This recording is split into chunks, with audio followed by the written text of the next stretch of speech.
Hey, good afternoon, everybody, and welcome back to the channel. Well, it's the day after getting the water supply back up to quite adequate.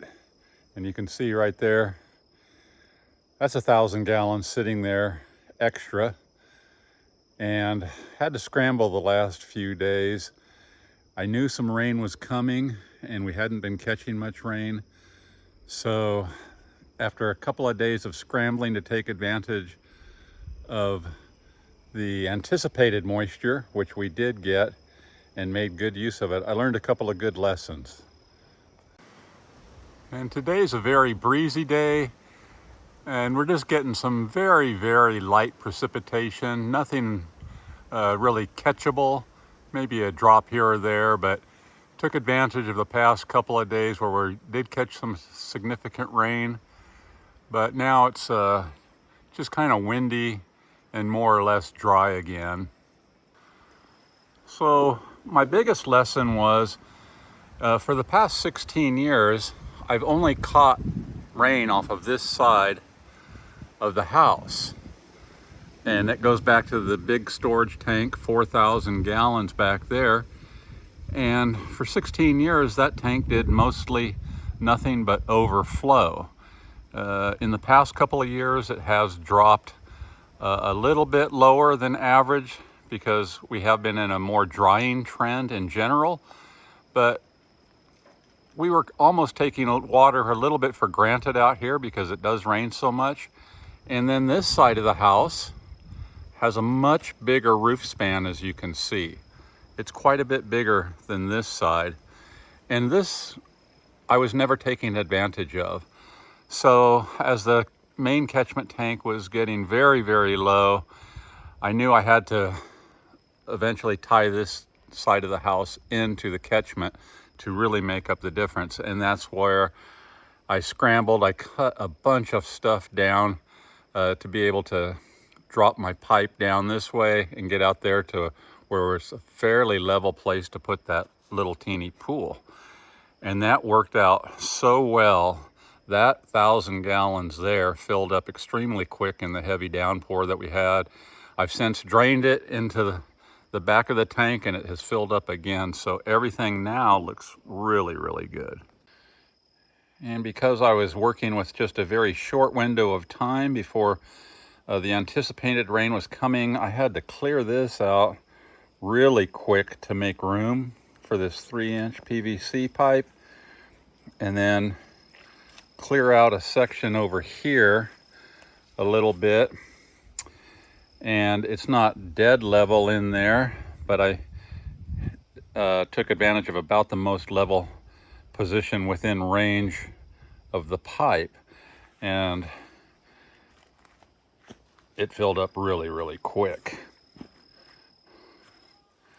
So now this is just what I will consider, backup to where when my main tank starts to drop and it can hold another 1,000 gallons, I will immediately transfer this over to the main holding tank and then let this fill back up again. So that gives me a little more breathing room. And this is what I had to cut out just as quick as I could. I had some sugar cane growing up in there that I couldn't snake my 3-inch pipe through there. So this is just laying where I normally would park my car now. And it's only been sitting here for the past couple of days. I need to get this over into like a little kind of a compost pile that I've got going. Some of the longer strands of the sugar cane, all I have to do is lay them on the ground like that. They will re-sprout and grow. And you can see, even though this has only been sitting here for a day, already have a little sprout coming up, because it's like Jack and the Beanstalk out here. You lay something on the ground that you cut down, you'd better move it pretty quick unless you want it to just take over, because if we get normal moisture, this will all just take right off again. So I will have to move this, but I've got an area where I'd like to grow some more sugar cane, so I'm gonna take those nice pieces that I cut right here. And you can see already, like here, laying on the ground, these will all root and attach themselves to the ground, and it'll just start sending up brand new sugarcane. So I just had to adapt on the fly pretty quick because we could see, like they were saying, we were going to catch some rain. It looked like it was going to be fast moving, and it was. Those trade winds were moving fast. Nothing like downpours in the past or what would be considered normal, but it did come down pretty good at times. And then that bigger section of roof now will be always employed in water collection because we are still considered to be in a extreme drought out here, so I need to take advantage of every inch of that roof and be catching on both sides. And as much as you guys see me chase the sunshine around to keep power out here, that really took a second seat because if you don't have enough water out here, it doesn't matter how much solar you have.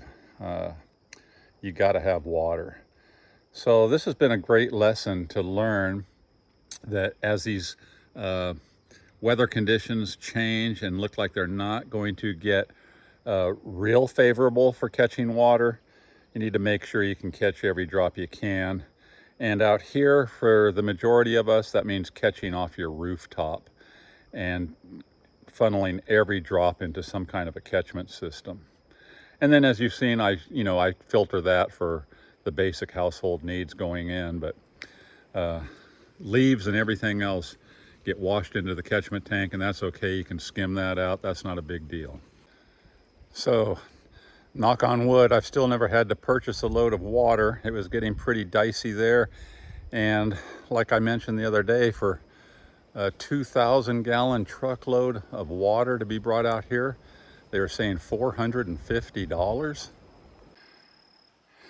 So that would be 2 of these, which I have now filled up.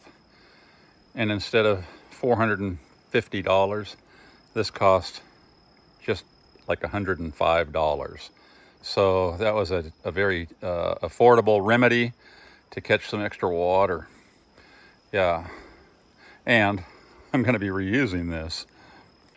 In fact, right here is a pretty nice level spot. This would be a great spot to even put another tank, which I'm already thinking about. Right, P? That's right.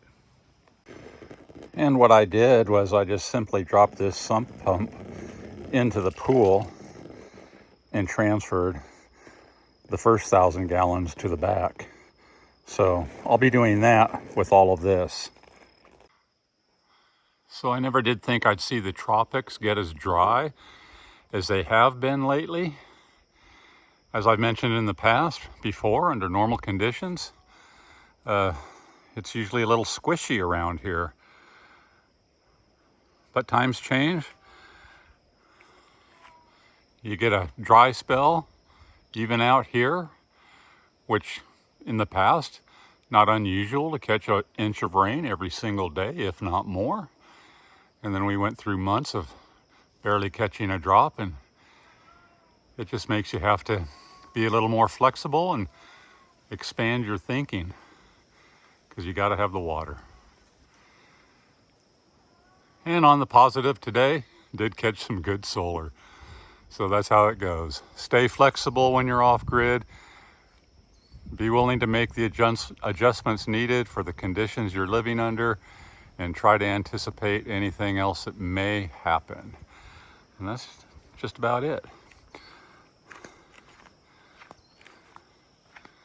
Yeah. All in all, it's all good. Aloha.